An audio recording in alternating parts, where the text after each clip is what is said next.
Okay, and since the shock wave creates anisentropic or isentropic flow, not isentropic, so you see that the entropy will increase, right, before the shock wave and after the shock wave.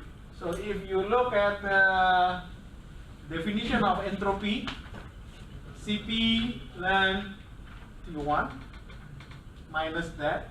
So if you want to calculate the entropy changes between the condition after the shock wave and the condition before the shock wave, this is how it looks like. Okay, and you can see here that the shock wave is impossible for sonic flow. Shock wave will only occur when you have a supersonic flow. If you have a yes. So after the shock wave, does the velocity of the aircraft reduce? What I can say is the Mach number reduces, but the real absolute velocity we do not know yet. Right? Because it depends on your speed of sound. But the Mach number for sure is decreased. So if it's going supersonic, then it will go subsonic. Yes, correct. You will see it in the next problem example. Okay? Very short, don't worry. You will finish before 11. Okay, so this is the one that actually we have discussed before. Okay, so what I will do is I will take the slide before. So you see, this is the one that we have. Right? The Mach number exit is 2, but now you have at the exit normal shock. So the condition remain the same. So what I will do is I will take the result. Okay, I will take this. Okay, then I will put it here. So this is what you have. Okay, if the air flowing through the converging diverging nozzle in the previous example, so in the previous example we have calculated rho exit, right, P exit and so on. So we have calculated all in here before the shock wave. So over there we got P1, P1, rho 1, P1. Now we want to calculate P2, P2, rho 2, P2, PO2, and so on, and Mach number 2. Okay, so right, so let's put the, where can I put this?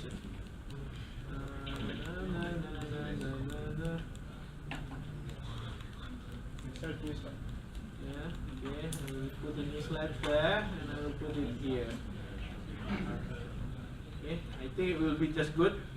This one I will say from previous example.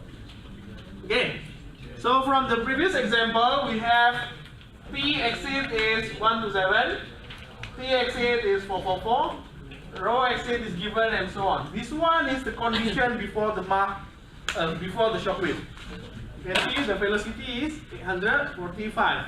Or relatively, we can say the Mach number is 2. Now, okay, we see what happens when there is a shock wave. Okay, luckily, and also because I'm too lazy to do another calculation, I think the K is 1.4. Right? So with K 1.4, I can just straight using the table A14. The Mach number is 2. So the Mach number after the shock wave is 0.5774. Okay, this is only if you are given a ratio of 1.4. If not, going back to your calculation. Okay, P2 over P1 is given, rho 2 over rho 1 is given, T2 over T1. Everything is given there, so you can calculate here. Stagnation pressure after the shock. static pressure after the shock, right? Temperature after the shock, and the density after the shock. The thing that you can see here is this. The static pressure after the shock wave is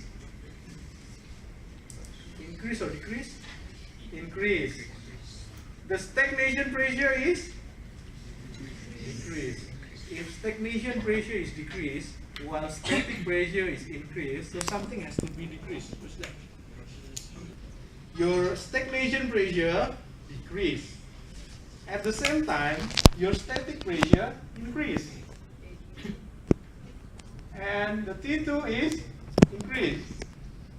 And unfortunately, it is at the same location, which means the area is the same. Because normal shock wave usually is very thin, that we treat the area is similar to the area before the shock wave. Yeah, the only thing that can be changed is the velocity. Because to get your P naught is T naught over T. Right. This one is this.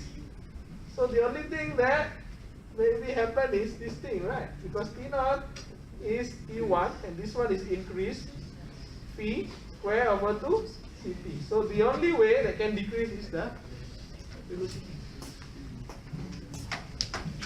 Right? So if we calculate the velocity, not even half. After the shock wave, the velocity decreased sharply from 845 meters per second into 317 meters per second.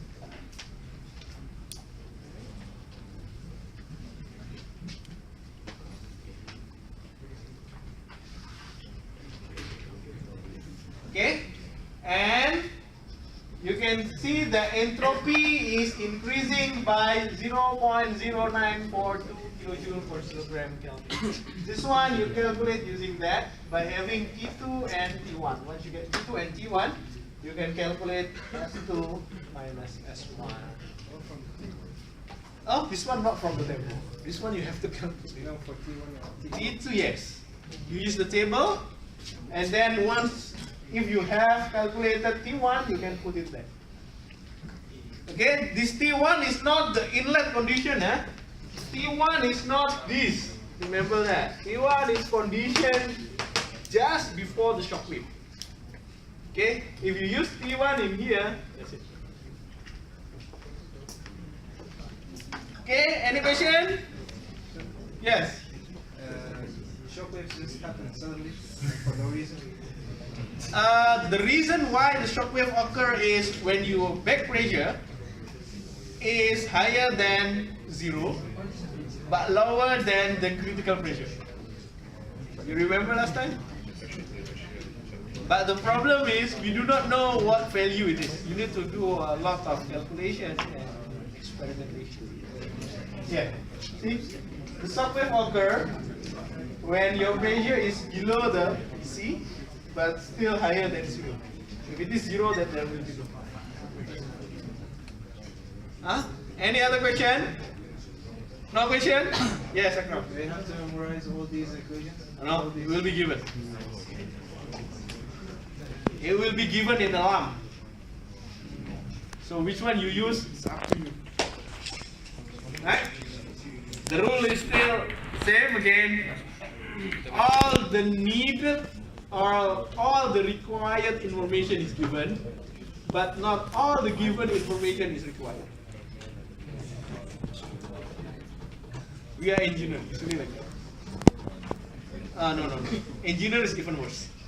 Not all the required information is given, not all the given information is required. Yeah. Usually if you are working as engineers, not all the required information is given, and not all the given information is required.